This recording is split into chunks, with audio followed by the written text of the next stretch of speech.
Obvious सी बात है, 9:47 पे स्टार्ट है तो। हेलो एल्केन, हेलो एरीन, ठीक है। हेलो से वर्ड से क्या मतलब है आपका? हेलो एल्केन और हेलो एरीन का मतलब तो समझते होंगे सब लोग। हेलो बोले तो हेलोजन की बात हो रही है। हेलो एल्केन, हेलो का मतलब क्या है? हेलोजन। और एल्केन का मतलब है कि एल्केन से डेराइव होगा, एल्केन से बनेगा, ठीक है। इसको हम लोग बोलेंगे हेलो एल्केन, या इसी को बोलते हैं हम लोग alkyl halide. Alkyl halide. Halogen का फॉर्मूला अगर हम लोग देखें तो हम बोल सकते हैं RH बोल सकते हैं। हेलोजन का फॉर्मूला RH हो सकता है। RH का मतलब है, अगर मीथेन की बात करो तो दिस इज CH3H ऐसे लिख सकते हो, या इसी को लिख दो CH4। ये आपका हो गया एल्केन। एल्केन के एक H को अगर हटा देते हैं हम लोग और फिर उसके साथ हम लोग एक हेलोजन ऐड कर देते हैं तो क्या बन जाता है? एल्काइल हैलाइड बन जाता है। एक और H हटा सकते हैं, उससे भी एल्काइल हैलाइड बनेगा। कहने का मतलब यह है कि एल्केन से आप माइनस कर दीजिए हाइड्रोजन को और ऐड कर दीजिए हेलोजन को, तो क्या बन जाएगा? हेलो एल्केन, या उसी को हम क्या बोलेंगे? Alkyl halide. इतनी बात क्लियर है सबको? यस और नो?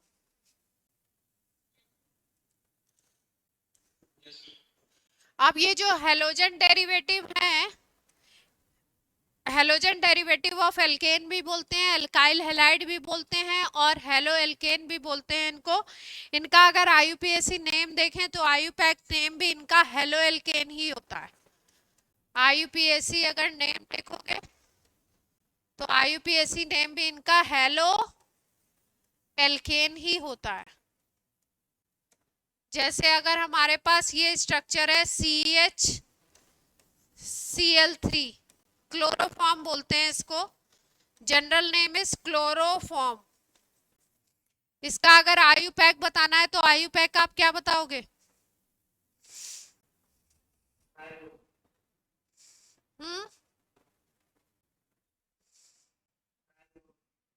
ट्राइक्लोरो क्या?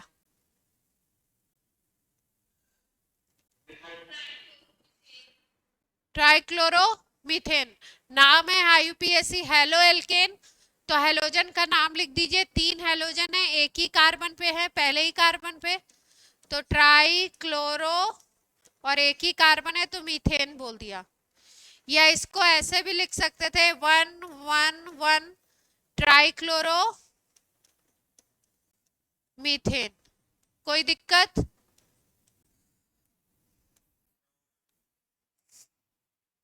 इनका अगर हम लोग क्लासिफिकेशन करें कि कितने टाइप्स के हो सकते हैं हेलो एल्केन, तो हेलो एल्केन के क्लासिफिकेशन में अगर बात की जाए तो इसको हम लोग प्राइमरी बोल सकते हैं, सेकेंडरी बोल सकते हैं, या टर्शरी बोल सकते हैं। 3 तरीके के देखने को मिलते हैं हमको। प्राइमरी मिल सकता है, सेकेंडरी मिल सकता है, टर्शरी मिल सकता है, और क्वार्टरनरी भी मिलता है। कैसे? जिस भी कार्बन से हेलोजन अटैच है, अगर वो प्राइमरी है तो प्राइमरी हेलो एल्केन हो गया। जैसे मान लीजिए कि CH3CH2Cl है ये कंपाउंड, ठीक है, एल्केन से बना हुआ है। कैसे पता लग रहा है? क्योंकि सिंगल बॉन्डेड है। एल्केन का मतलब कार्बन हाइड्रोजन का बना हुआ कंपाउंड जिसमें केवल सिंगल बॉन्ड हो, दैट इज एल्केन। उसके हाइड्रोजन को हटा करके हेलोजन लगा दिया गया तो क्या बन गया? ये हेलो एल्केन बन गया। अब इस हेलो एल्केन में जो हेलोजन है वो जिस कार्बन से अटैच है, इस कार्बन को अगर देखो तो ये 1 डिग्री कार्बन है, तो हेलोजन जिस कार्बन पे अटैच होगा उस कार्बन की डिग्री को देखते हुए आप नाम दे दोगे प्राइमरी, सेकेंडरी, टर्शरी। तो ये कैसा हेलोजन डेरिवेटिव हो गया, या ये कैसा एल्काइल हैलाइड हो गया, प्राइमरी।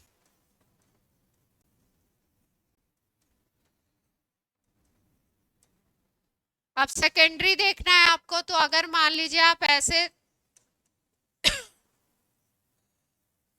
हेलोजन यहाँ पे लगा हुआ है, जहां पे ये जो कार्बन है ये कैसा है, 2 डिग्री है, 2 कार्बन से अटैच है तो 2 डिग्री हो गया, तो इसको क्या बोलोगे, 2 डिग्री एल्काइल हैलाइड बोल दोगे। इसमें किसी को कोई दिक्कत तो नहीं है। टर्शरी देखना है, तो टर्शरी में अभी जो एग्जांपल बताया था CsCl3 वाला, इस कार्बन को अगर देखो तो ये कार्बन टर्शरी है या प्राइमरी है, ये तो प्राइमरी है, टर्शरी बना लेते हैं। ऐसा कार्बन जिसपे 3 कार्बन अटैच हो तो टर्शरी बन जाएगा ना, CH3 CH3 CH3, यहां पे लगा दिया हेलोजन। तो हेलोजन जिस कार्बन पे अटैच है वो कार्बन 3 डिग्री है, तो ये 3 डिग्री एल्काइल हैलाइड हो गया। इसका आईयूपैक नेम बता सकते हैं,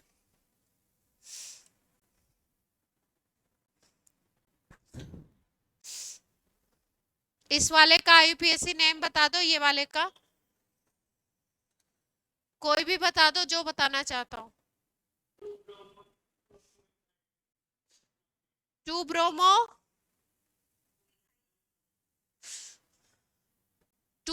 2 मिथाइल प्रोपेन,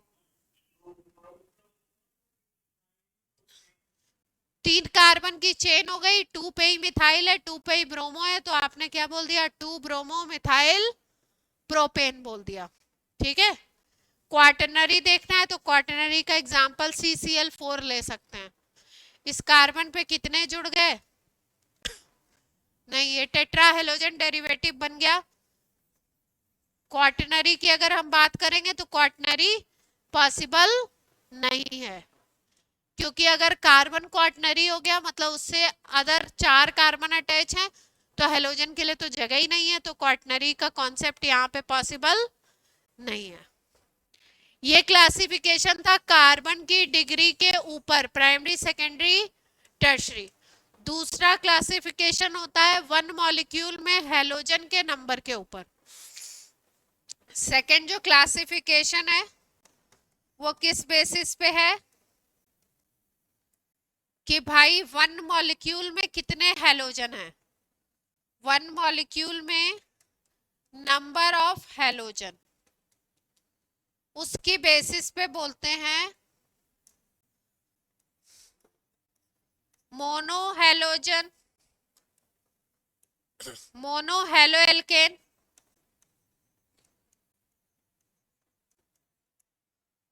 दूसरे को बोल सकते हैं डाई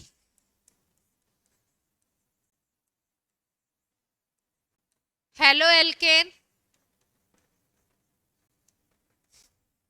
या डाई हैलाइड बोलते हैं, di alkyl halide, di alkyl halide,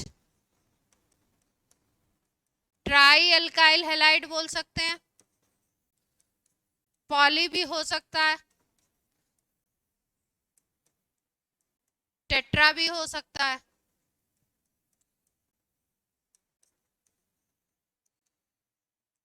mono का मतलब है कि एक मॉलिक्यूल में हेलोजन का नंबर 1 होगा, जैसे CH3Cl, CH3Br, CH3I, C2H5Cl, ये सब ऐसे हैं जिसमें एक मॉलिक्यूल में हेलोजन का नंबर 1 है ना, तो ये हो गए मोनो हेलो एल्केन या मोनो एल्काइल हैलाइड।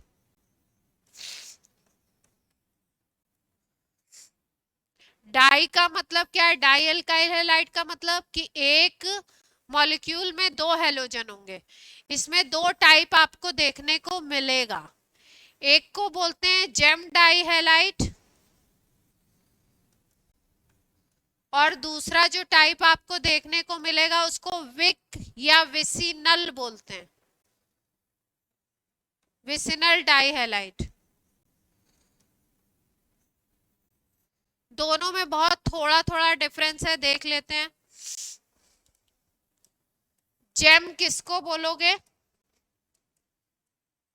और विसिनल किसको बोलोगे? जेम बोलने का मतलब है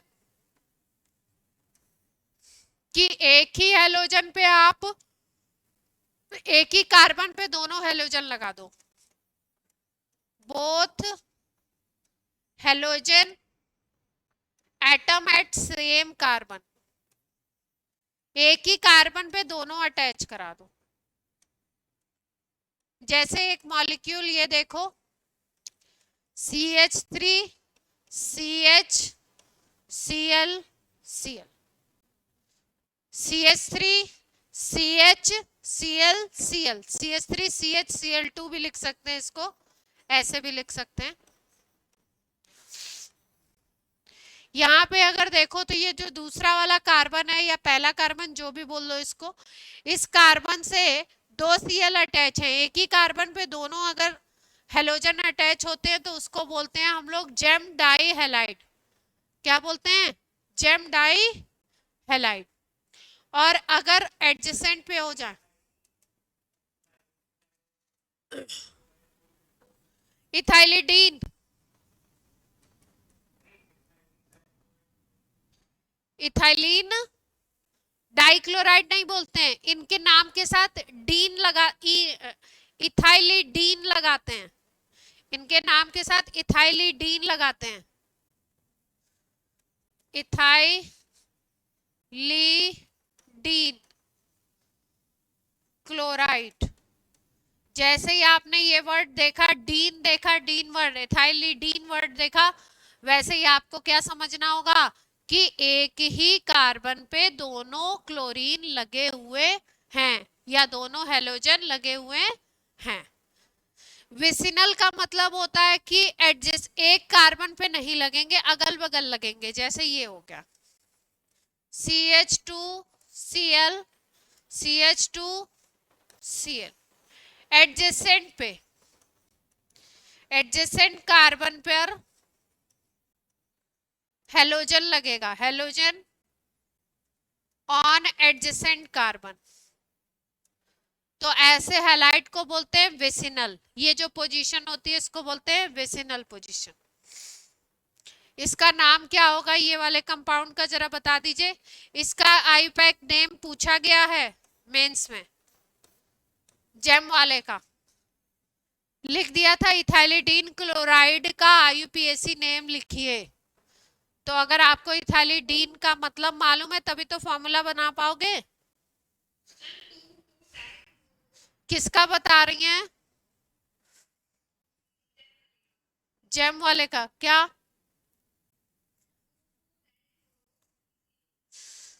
और कोई बताना चाहता है? बाकी लोग भी क्लास में हैं?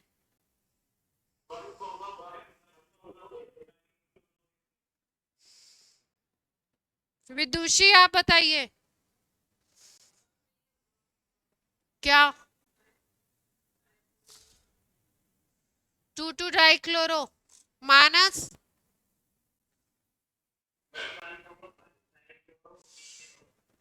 टू क्यों कर रहे हो आप लोग? 1 होगा ना, जिसपे हेलोजन लगा उस कार्बन को पहला बोलो ना। क्यों विदुषी? जिसपे हेलोजन लगा हुआ है उसको प्रायोरिटी दो। तो 1,1 डाइक्लोरो इथेन, हेलो एल्केन नाम है ना इसका। आईयूपैक नेम क्या बताया इसका? Halo alkane. हेलो का मतलब हेलोजन का नाम, क्लोरो ब्रोमो आइडो फ्लोरो, और फिर उसके बाद क्या लगाएंगे? एल्केन। तो 1,1 डाइक्लोरो इथेन। दूसरे वाले का बता दो। 1 डाइक्लोरो इथेन। कोई दिक्कत? ये डाई हेलाइड हो गए, फिर आप ट्राई हेलाइड हो जाएंगे। ट्राई हेलाइड का अभी एग्जांपल आपको बताया था, एक कंपाउंड होता है, इसको हम लोग यूज करते हैं एनेस्थेटिक के रूप में, पहले यूज किया जाता था। नाम क्या है? क्लोरोफॉर्म। जनरल नेम क्या है इसका? जनरल भी नहीं बोल सकते, बोलेंगे कमर्शियल नेम। मार्केट में ये किस नाम से मिलता है? क्लोरोफॉर्म। ये कैसा है? ट्राई एल्काइल हैलाइड है ना,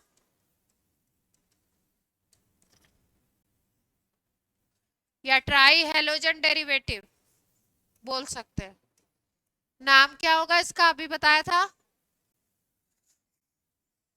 नाम बता दो इसका। आईपैक। ट्राइक्लोरोमीथेन। एक ही कार्बन पे तीनों हैं, ऐसे भी लिख सकते हो, और अगर 1 1 ना लिखो तो भी ठीक है, क्योंकि एक ही कार्बन है ना, तो ऑब्वियस सी बात है कि उसी पे सारे होंगे।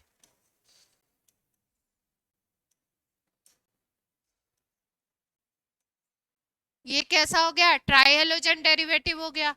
अगर टेट्रा करना है तो CCl4 ले लो।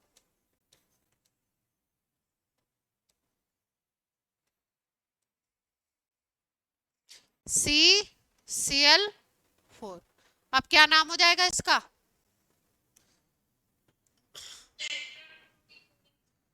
टेट्रा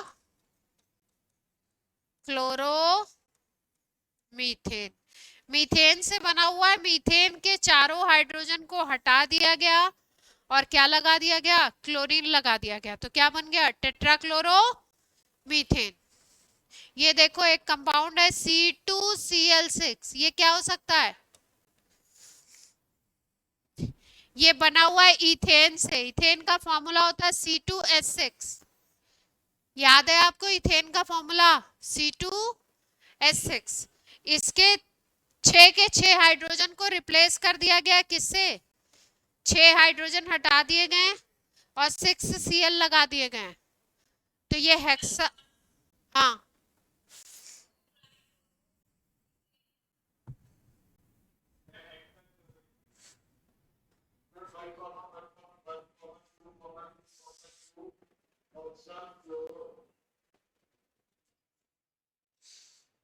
दो पोजीशन है ना इसमें, तो दोनों पोजीशन आपने बतानी पड़ेगी।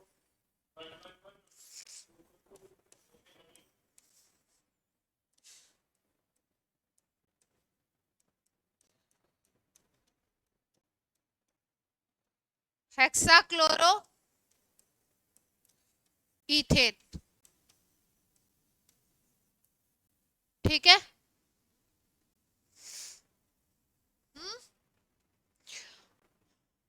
और अगर पोजीशन नहीं भी बताओगे तो भी चलेगा। क्यों चलेगा?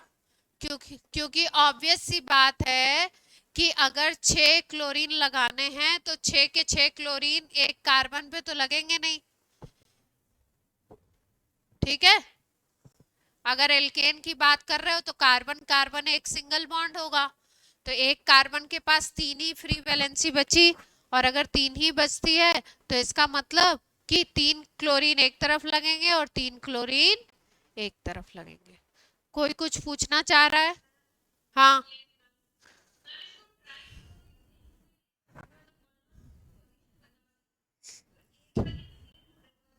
तो जब सेम होता है तो एक साथ लिख देते हैं ना। अगर एक जगह, सुनो, अगर एक जगह ब्रोमीन होता, 3 ब्रोमीन होते और 3 क्लोरीन होते, है ना, तब ट्राई क्लोरो ट्राई ब्रोमो लिखते। समझ गए? अभी क्या है, जो 6 के 6 सब्स्टिट्यूएंट है दैट आर क्लोरीन, KO जो है आपके 6 के 6 सेम है, इसलिए लिखना तो हेक्सा क्लोरो है, एसोसिएटेड वे में साथ में लिखना है ना।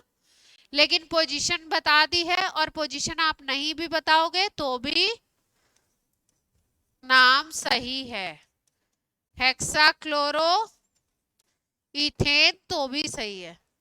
इथेन का मतलब कार्बन कार्बन सिंगल बॉन्ड और 2 कार्बन, तो इथेन का मतलब ये है। अब इथेन का मतलब ये, और 6 क्लोरीन लगाने हैं, तो अब इसकी 3 वैलेंसी, इसकी 3 वैलेंसी, तो 3 पे क्लोरीन लगेगा ना, ठीक है। तो ये भी लिखोगे तो भी सही है, और अगर पोजीशन भी बता दोगे तो भी सही है। ओके है बात। पॉली हेलोजन का भी देख लो। पॉली हेलोजन डेरिवेटिव बोल सकते हो, या पॉली हेल्काइल हेलाइड बोल।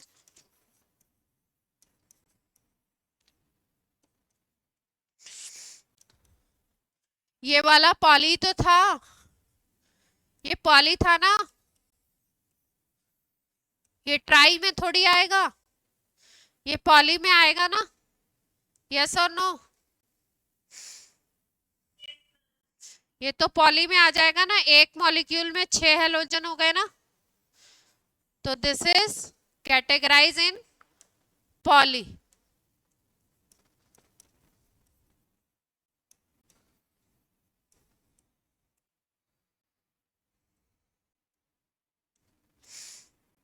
एक कंपाउंड होता है हेलोजन का, बोलते हैं DDT, गैमेक्सीन भी बोलते हैं इसको।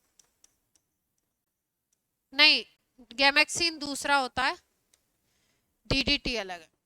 गैमेक्सीन ये है, देखिए।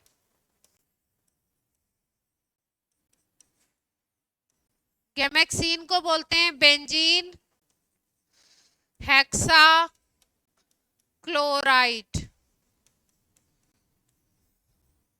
शॉर्ट में इसको बोलते हैं BHC, 6,6,6 भी बोलते हैं इसको।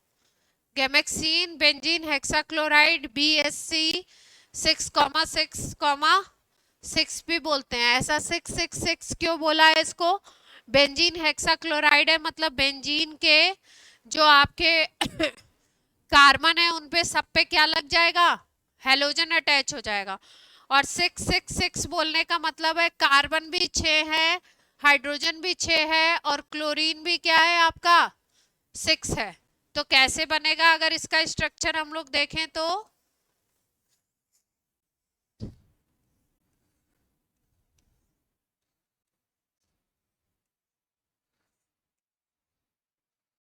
बॉन्ड कंप्लीटेड है, देख लीजिए।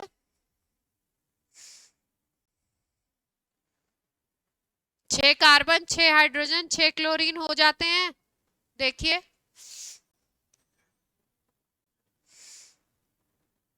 हाइड्रोजन पूरे हैं इसके।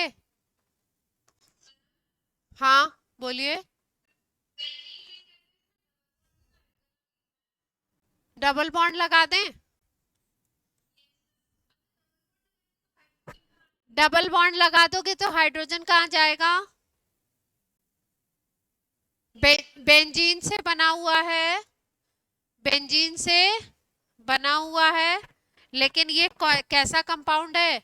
ये बेंजीन से बना हुआ, आप कह सकते हो कि एडिशन प्रोडक्ट है। कैसा प्रोडक्ट है? बेंजीन अगर ले लो, उसके ऊपर 3 क्लोरीन ऐड करा दो तो एडक्ट बनता है ये। C6H6 पे 3Cl2 अगर ऐड करा दिया जाए तो 6Cl एटम इसके ऊपर जाकर के अटैच हो जाते हैं, और जो डबल बॉन्ड है वो किस में कन्वर्ट हो जाता है? किस में कन्वर्ट हो जाएगा? सिंगल बॉन्ड में। ठीक है, तो ये जो कंपाउंड है ये कैसा है? पॉलीहेलोजन हो गया। यस और नो? इसी के ये इतने सारे नाम हैं, BSC 666, गैमेक्सीन। अब अगर पॉलीहेलोजन की एक और बात करें तो वो नाम होता है, पॉलीहेलोजन में एक और एग्जांपल है, बोर्ड में पूछते हैं इसको, DDT। नाम सुना है इसका? क्या होता है, मतलब कैसे काम आता है? क्या die chloro diphenyl trichloro ethane. नाम लिखा हुआ है, स्ट्रक्चर ड्रॉ करके देखिए बना पा रहे हैं।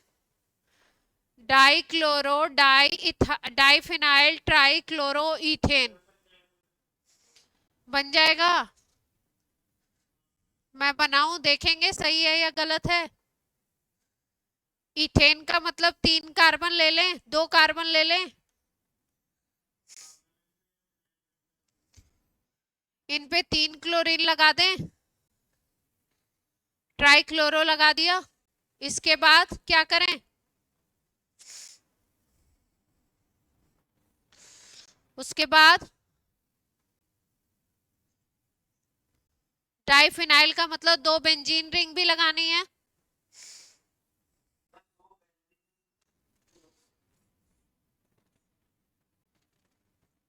डाइफिनाइल भी लग गया।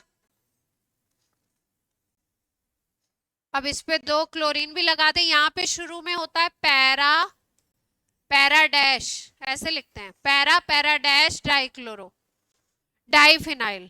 ये पैरा डैश डाइक्लोरो लिखने का मतलब है कि ये जो 2 फिनाइल हैं इसकी पैरा पोजीशन, इसके रिस्पेक्ट में ये पोजीशन पैरा हो गई, तो पैरा पे 2 क्लोरीन है।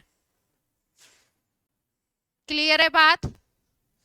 इस कार्बन की वैलेंसी कंप्लीट नहीं है, तो वैलेंसी कंप्लीट करने के लिए यहां पे क्या कर दें, CH। देख पा रहे हैं सब लोग। पैरा पैरा डैश, या कभी कभी पैरा भी लिख सकते हैं। Para dash dichloro diphenyl trichloro ethane. Original compound क्या था, ट्राइक्लोरो इथेन था। उसके ऊपर 2 फिनाइल लगा दिए, उसके बाद उन फिनाइल की पैरा पोजीशन पे 2 क्लोरीन लगा दिए। इसको बोलते हैं DDT, इंसेक्टिसाइड की तरह काम करता था, लेकिन बायोडिग्रेडेबल नहीं होता है। कैसा होता है, नॉन बायोडिग्रेडेबल। सुना है बायोडिग्रेडेबल नॉन बायोडिग्रेडेबल।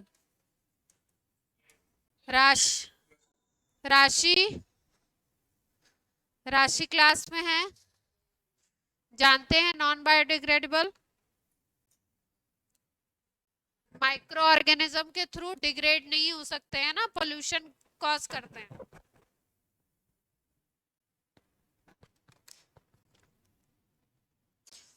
तो इसमें आ गया ये पॉलीहेलोजन वाला।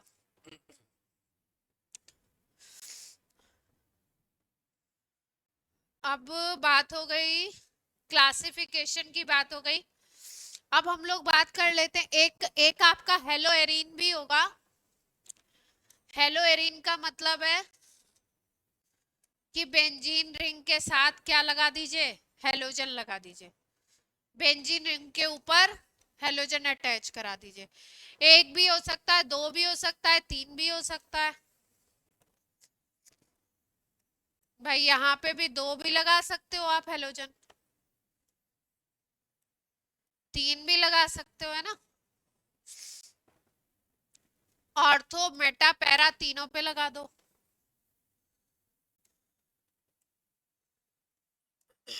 ऐसे भी लगा सकते हो, है ना। इसको बोलते हैं हेलो एरीन, मतलब बेंजीन रिंग पे हेलोजन अटैच करा दिया। बेंजीन रिंग के ऊपर कौन अटैच है, हेलोजन। इसके साथ कोई और ग्रुप भी आ सकता है, CH3 आ सकता है, कोई भी अदर ग्रुप आ सकता है 5 पे, 5 वैलेंसी जो फ्री हैं उन पे। इनको बोलते हैं हेलो एरीन। अच्छा, इनकी प्रॉपर्टीज अलग होंगी, बिल्कुल डिफरेंट प्रॉपर्टीज होंगी। जैसी हेलोजन के अदर कंपाउंड की चलेंगी, जो एलिफैटिक हैं उनसे इनकी प्रॉपर्टीज डिफरेंट होंगी। एक कंपाउंड होता है जिसको एलाइलिक हैलाइड बोलते हैं, एलाइलिक हैलाइड। एलाइलिक हैलाइड का मतलब है, एलाइल ग्रुप ये होता है CH2 double bond CH single bond CH2, एक वैलेंसी फ्री। तो ये ग्रुप है एलाइल। तो अगर इसके ऊपर हेलोजन कोई आके अटैच होता है तो इसी को बोलते हैं एलाइलिक हैलाइड। ये हो गया एलाइलिक हैलाइड। इसके बाद एक ग्रुप आता है विनाइल। एक ग्रुप आता है आपका विनाइल, उससे बनेगा विनाइलिक हैलाइड या विनाइल हैलाइड। विनाइल ग्रुप होता है CH2 डबल बॉन्ड CH, वहां पे CH2 डबल बॉन्ड CH, फिर उसके बाद सिंगल बॉन्ड CH2 था, उसके बाद वैलेंसी फ्री थी 3 कार्बन का, यहाँ पे 2 कार्बन के बाद वैलेंसी फ्री है। इसको विनाइल बोलते हैं। इसके साथ हेलोजन लगा दो तो क्या बन जाएगा? विनाइलिक हैलाइड बन जाएगा। आयुपैक नेम क्या होगा इसका? विनाइल क्लोराइड बोलते हैं इसको। General name is vinyl chloride. IUPAC बोल दो। अभी हम लोग जो पॉलीमर पढ़ेंगे ना, पॉलीमर, पॉलीमर में एक पॉलीमर होता है पीवीसी। पीवीसी सोल्स आते हैं, पीवीसी के बहुत सारी चीजें आती हैं, इसको बोलते हैं पॉलीविनाइल क्लोराइड।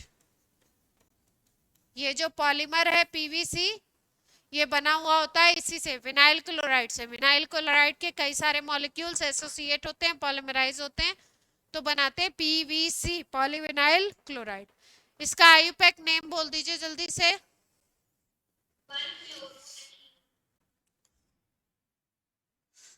और कोई बताए? देवांग, देवांग,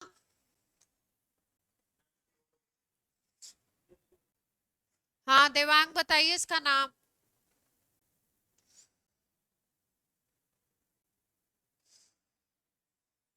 इसका नाम बता दीजिए। हाँ, एथीन, 1 क्लोरो एथीन। ये पहला कार्बन है, ये दूसरा। सही बताया आप लोगों ने। कुछ खास बात है इसमें? नहीं है। ठीक है, ये है आपका। हाँ,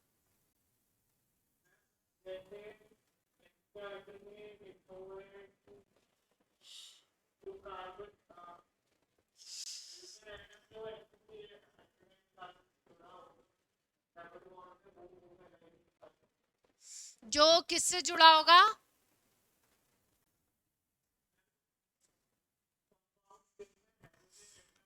हाँ,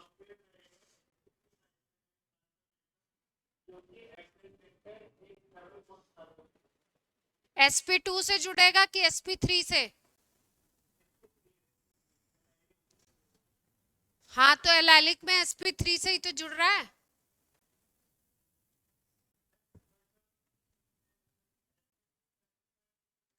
ये sp3, ये sp3 तो होगा, ये sp2 होगा, ये sp2 होगा, ये कौन सा होगा कार्बन? sp3। फिर से बोलिए, फिर से बोलिए, कहाँ कंफ्यूज हो रहे हैं?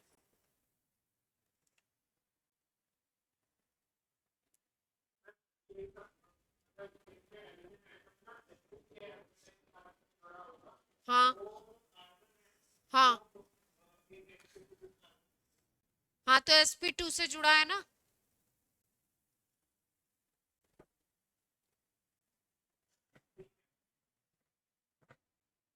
यहाँ पे देखो, विनाइलिक में देखो क्या पोजीशन बन रही है। विनाइलिक में ये sp2 और ये है sp2, और एलाइलिक में क्या पोजीशन बन रही है? sp3 sp2, sp3 से जुड़ा हुआ है।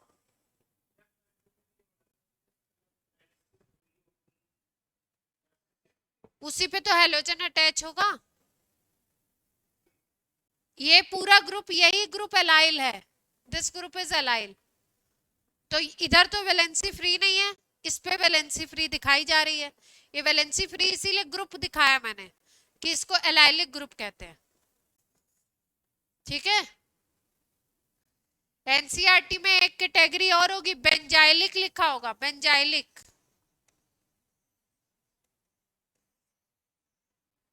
बेंजाइलिक को क्या लिख रहे हैं? फिनाइल के ऊपर क्या है? CH2।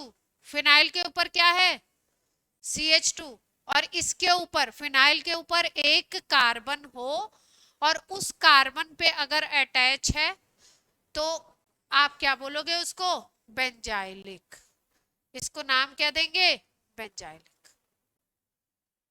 क्लियर है?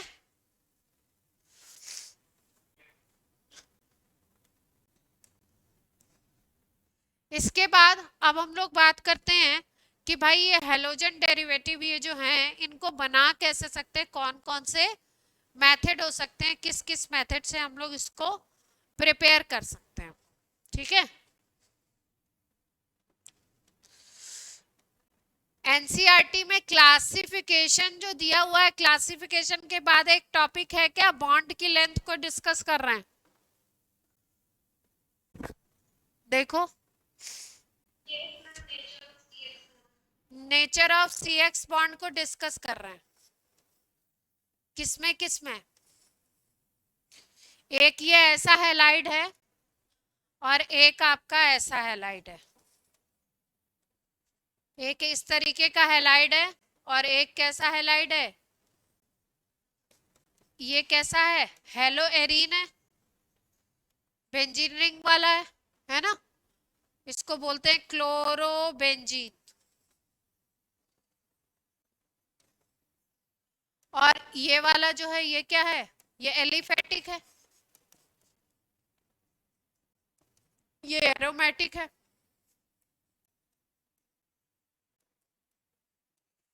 तो बोल रहे हैं कि इसका जो ये कार्बन यहाँ पे जो, हाँ, एलिफेटिक और एरोमेटिक। एरोमेटिक की कुछ कंडीशन होती है कि कोई कंपाउंड एरोमेटिक है या नहीं है, उसमें एक रूल फॉलो करता है, ये हकल्स रूल को। कॉन्जुगेटेड सिस्टम होना चाहिए, अल्टरनेट में सिंगल डबल बॉन्ड, मतलब कॉन्जुगेशन होना चाहिए, सिंगल डबल से मतलब नहीं है, कॉन्जुगेशन होना चाहिए। प्लेनर स्ट्रक्चर होना चाहिए, प्लेनर का मतलब sp2 हाइब्रिडाइजेशन प्रेजेंट होना चाहिए। एरोमेटिक, नॉन एरोमेटिक और एंटी एरोमेटिक पे एक लेक्चर आपको करवा दूंगी तो आपको ये और क्लियर हो जाएगा। ठीक है। अब इस बॉन्ड को और इस बॉन्ड की बात की जा रही है कि ये दोनों तरीके के जो बॉन्ड हैं ये सेम टाइप के सिंगल बॉन्ड हैं या अलग टाइप के हैं, इसकी बात की जा रही है। तो अगर आप ध्यान से देखो तो ये जो कार्बन है ये कैसा है? sp2 है। और इस कार्बन को अगर देखो तो ये किस तरीके का कार्बन है? sp3 कार्बन है। ये वाला आपका sp2 कार्बन है और ये वाला कैसा है? sp3 कार्बन है।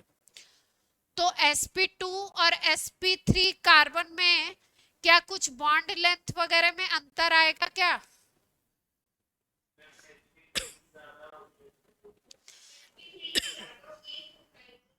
sp3 की ज्यादा होगी। दूसरी एक और चीज देखिए, अगर हम लोग देखें तो क्लोरोबेंजीन में हमने M इफेक्ट पढ़ा था क्या? क्लोरोबेंजीन में हमने M इफेक्ट पढ़ा था। इसके जो लोन पेयर हैं यहाँ पे लोन पेयर कंजुगेशन में आ सकते हैं क्या अंदर की तरफ? लोन पेयर किस में आ जाएंगे? रेजोनेंस में आ जाएंगे। तो अगर यहाँ पे देखो तो यहाँ पे लोन पेयर आपके क्या कर सकते हैं? रेजोनेंस में आ सकते हैं। और अगर आपका लोन पेयर रेजोनेंस कर सकता है तो रेजोनेंस करने का क्या मतलब है? कि इसमें डबल बॉन्ड कैरेक्टर आ सकता है।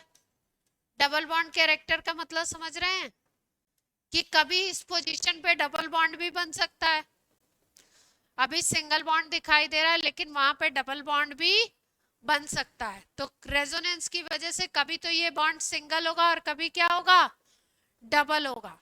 तो अगर इस बॉन्ड की बात करें तो इसकी जो बॉन्ड लेंथ आएगी, उस बॉन्ड लेंथ को अगर देखो तो ये कभी सिंगल बॉन्ड है और कभी डबल बॉन्ड है। तो ऐसे केसेस में जो बॉन्ड लेंथ आएगी वो आ जाएगी इन बिटवीन, इन दोनों के बीच की। और यहाँ पे अगर देखो तो यहाँ पे जो एल्काइल हैलाइड है इसमें कुछ ऐसा कैरेक्टर नहीं है।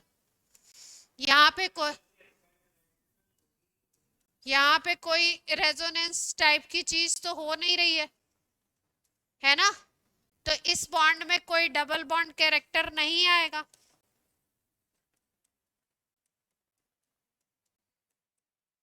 है ना। तो ये ओनली सिंगल बॉन्ड की तरह बिहेव करेगा। लेकिन अगर इसका देखो तो ये डबल बॉन्ड की तरह भी कर सकता है और सिंगल की तरह भी कर सकता है। तो इसका मतलब इसकी बॉन्ड लेंथ छोटी होगी और इसकी बॉन्ड लेंथ क्या होगी, ज्यादा होगी। इससे फर्क दूसरी चीजों पे भी, रिएक्टिविटी पे भी पड़ेगा। ये इसमें डबल बॉन्ड कैरेक्टर है और इसके जो लोन पेयर है ये रिंग के अंदर जा रहे हैं, रोटेट कर रहे हैं, रिवॉल्व कर रहे हैं, इसलिए इसके जो रिएक्शंस होंगे वो इसके रिएक्शन से अलग तरीके के रिएक्शंस देखने को मिलेंगे। बॉन्ड लेंथ ये सिंगल बॉन्ड वाले की बड़ी होगी, इसकी सिंगल और डबल के बीच की होगी, ये वाले की, एरोमेटिक की। क्लियर है यहां तक बात?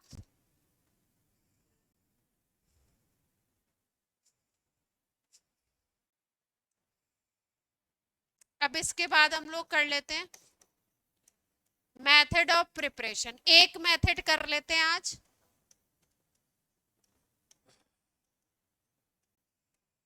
सबसे पहला जो मेथड है उसमें हम लोग बनाएंगे इसको एल्केन से। किससे बनाने वाले हैं, एल्केन से बनाएंगे। और एल्केन का कराएंगे हैलोजिनेशन। क्या कराएंगे, हैलोजिनेशन। हैलोजिनेशन का मतलब होता है क्या ऐड करना, halogen, addition of halogen. Halogen को ऐड करो, इसी को बोलते हैं हैलोजिनेशन। एल्केन है मान लो हमारे पास CH4, CH4 की रिएक्शन करा दो, मान लो क्लोरीन से करा दो, क्लोरीनेशन कराना है। हेलोजिनेशन को अलग अलग नाम दे सकते हैं, यहाँ पे क्लोरीनेशन बोल सकते हो, ब्रोमीन ऐड कराओगे तो ब्रोमीनेशन, फ्लोरीन ऐड कराओगे तो फ्लोरीनेशन, आयोडीन ऐड कराओगे तो आयोडीनेशन। फ्लोरीनेशन बहुत कम कराया जाता है क्योंकि फ्लोरीन के रिएक्शन ज्यादातर एक्सप्लोसिव होते हैं। फ्लोरीनेशन क्या होगा, कम कराया जाएगा क्योंकि फ्लोरीन के रिएक्शन लैब वगैरह में कम ही कराए जाते हैं। फ्लोरीन के रिएक्शन जो होते हैं वो क्या होते हैं, एक्सप्लोसिव इन नेचर। तो क्लोरीन ऐड करा रहे हो तो प्रोसेस को क्या बोलोगे, नाम क्या दोगे, क्लोरीनेशन। किसकी प्रेजेंस में होगा और कौन सा मैकेनिज्म फॉलो होगा। अगर मैकेनिज्म की बात करें तो इसका मैकेनिज्म, हर रिएक्शन का मैकेनिज्म मालूम होना चाहिए हमें, किस प्रोसेस से हो रहा है। तो इसका मैकेनिज्म होता है फ्री रेडिकल। कौन सा मैकेनिज्म है, free radical, free radical substitution.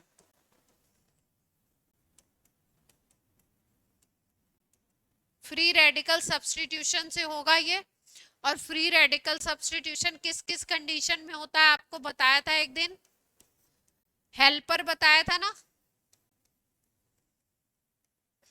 क्या क्या था, हाई टेम्परेचर ले सकते हो, इलेक्ट्रिक करंट फ्लो करा सकते हो, इलेक्ट्रिसिटी, लाइट हो सकती है।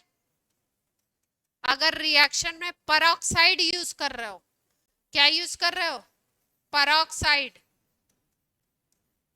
एरो के ऊपर परऑक्साइड लिखा हुआ है, तो भी आपका फ्री रेडिकल सब्स्टिट्यूशन होने के पूरे चांसेस हैं। एनर्जी और R फॉर क्या था? हम्म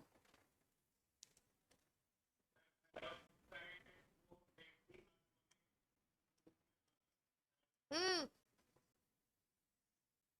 R फॉर रेडिकल नहीं होता है। हाँ, कोई रेडिकल लगा दें अगर तो भी हो जाएगी। मतलब कोई फ्री रेडिकल की प्रेजेंस में अगर कराएं तो भी फ्री रेडिकल सब्स्टिट्यूशन हो जाता है। प्रोसेस कैसे होगा, मैकेनिज्म बाद में समझते हैं, पहले प्रोसेस समझ लेते हैं। क्लोरीन से कैसे होगा? क्लोरीन यहाँ पे हमने लगाई Cl2 मॉलिक्यूल, एक हाइड्रोजन रिप्लेस होगा और एक Cl ऐड हो जाएगा, CH3Cl बन गया, HCl अलग हो गया। फिर उसके बाद ये जो CH3Cl है इसके ऊपर फिर से होगा क्लोरीनेशन, Cl2 फिर से एक Cl यहाँ पे ऐड हो जाएगा, एक हाइड्रोजन हट जाएगा, CH2Cl2 बन जाएगा। इसको बोलते हैं मोनोक्लोरोमीथेन, इसको बोलते हैं डाइक्लोरोमीथेन। ये मोनोक्लोरोमीथेन है, ये है डाइक्लोरोमीथेन। फिर आगे रिएक्शन होगा इससे। जब तक सारे हेलोजन रिप्लेस ना हो जाए तब तक ये रिएक्शन होता रहता है। तो यहाँ पे आपके 4 हाइड्रोजन है, चारों रिप्लेस होंगे। पहले पहला गया, एक हाइड्रोजन गया, एक क्लोरीन ऐड हुआ, फिर उसके बाद दूसरा आपका हाइड्रोजन जाएगा और दूसरा क्लोरीन ऐड हो गया मॉलिक्यूल में, अब तीसरा और इसके बाद चौथा जाएगा।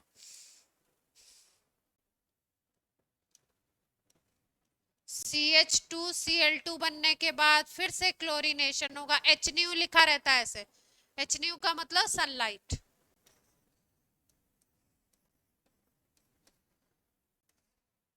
फिर से क्लोरीन ऐड होगा इसमें, एक हाइड्रोजन हट जाएगा, एक क्लोरीन ऐड हो जाएगा। ये प्रोसेस कब तक चलता है? जब तक सारे के सारे हाइड्रोजन रिप्लेस ना हो जाए। ठीक है। इस प्रोसेस का अगर हम देखें तो ड्रॉबैक क्या है? ड्रॉबैक ये है कि इससे मिक्सचर ऑफ प्रोडक्ट आपको मिल रहे हैं। क्या मिल रहे हैं आपको? अगर हम बात करें प्रोसेस की कमी क्या है, लैब वगैरह में अगर हम कर रहे हैं, अब हमको चाहिए मान लो CH3Cl, तो केवल CH3Cl नहीं मिलेगा, क्या मिलने लगेगा उसके साथ साथ? CH2Cl2 भी मिल जाएगा हमको, CHCl3 भी मिल जाएगा हमको, CCl4 भी मिल जाएगा, इतने सारे प्रोडक्ट मिलने लगेंगे। तो ये इसका ड्रॉबैक है कि हमको क्या मिलते हैं? Mixture of product. हमको चाहिए एक प्रोडक्ट और इतने सारे प्रोडक्ट हमको। हाँ,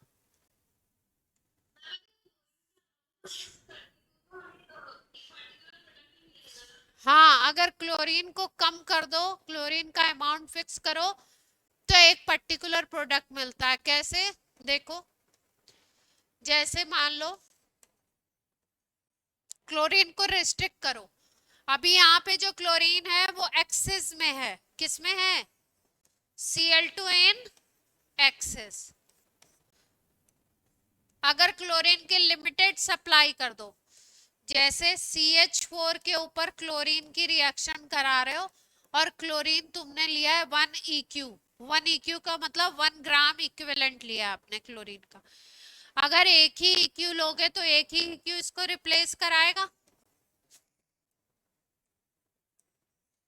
और रिएक्शन यहीं पे रुक जाएगा, है ना?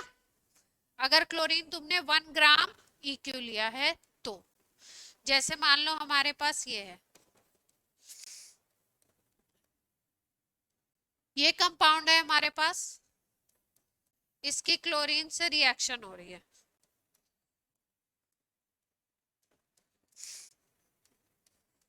तो ये प्रोडक्ट बनेगा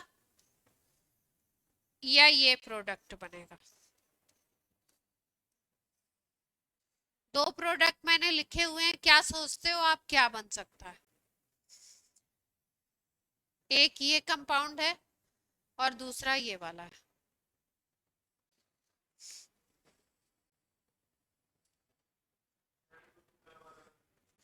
दूसरा वाला बनेगा, क्यों?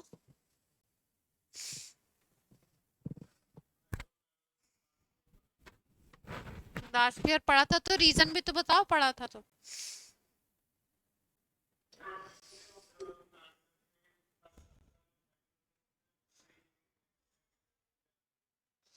अच्छा, और कोई?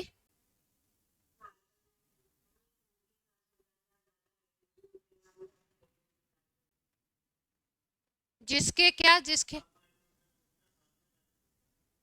कम हाइड्रोजन होते हैं उस पे क्लोरीन अटैच होता है, ऐसा बोल रहे हैं? अच्छा, देखो इसमें मेजर प्रोडक्ट, जो इसमें जो प्रोडक्ट होगा वो आपका होगा ये वाला,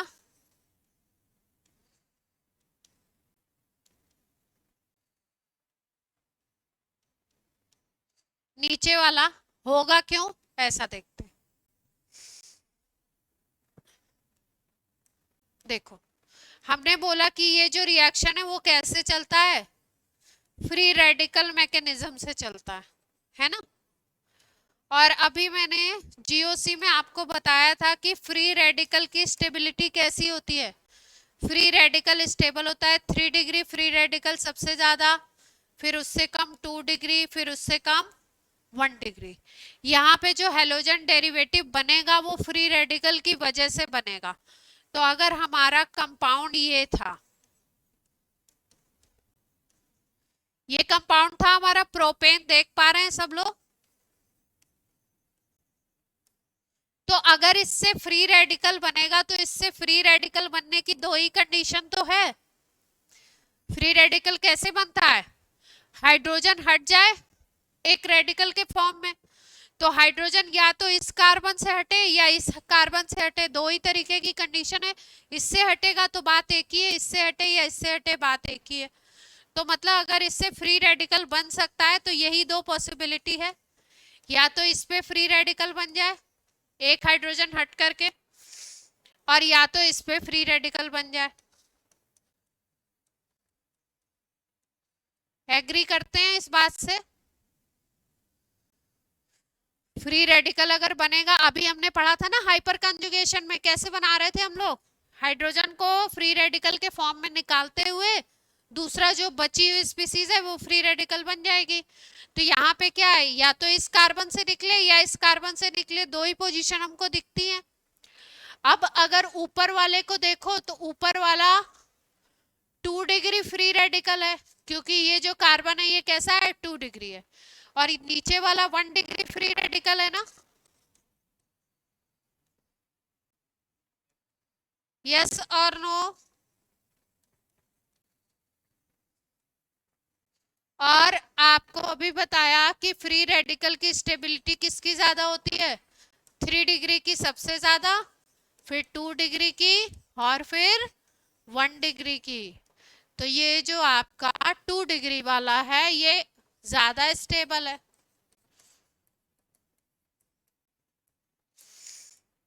और ये वाला 1 डिग्री वाला क्या होगा, लेस स्टेबल।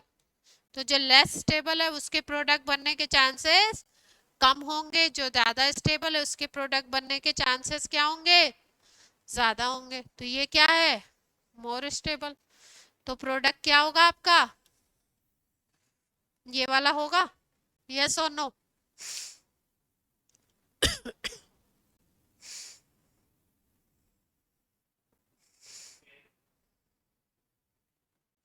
बाकी लोग भी समझ लें और देख लें इस पॉइंट को।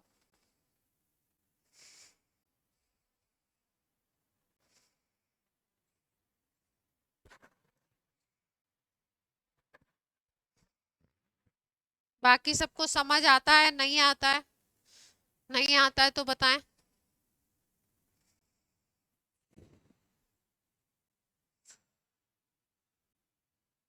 ये रूल एक तरीके से मैंने आपको रूल बताया कि 3 डिग्री की स्टेबिलिटी ज्यादा है, 2 डिग्री की कम है, उससे कम है 1 डिग्री की।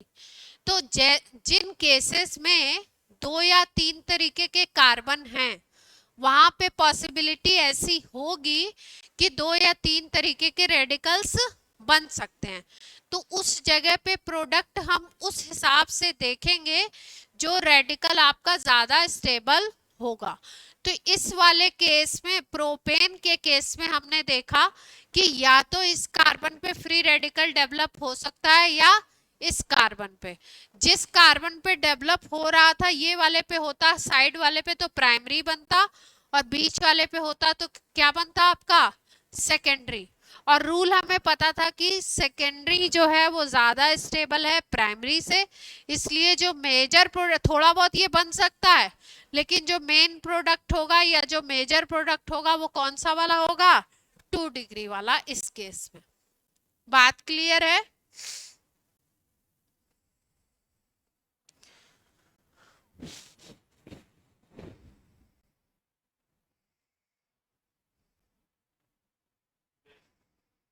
बाकी लोग की आवाज नहीं आ रही है, मतलब कोई बात ऐसी है जो नहीं समझ में आ रही है तो मुझे बोलिए। क्लियर है? और बाकी लोग क्लियर है बात? अब नेक्स्ट टर्न पे करेंगे इसकी मैकेनिज्म कैसे हो रहा है ये, है ना। अभी चलिए आज के लिए हम लोग इतना ही करते हैं। बाय बाय बच्चों। हाँ बोलिए बोलिए।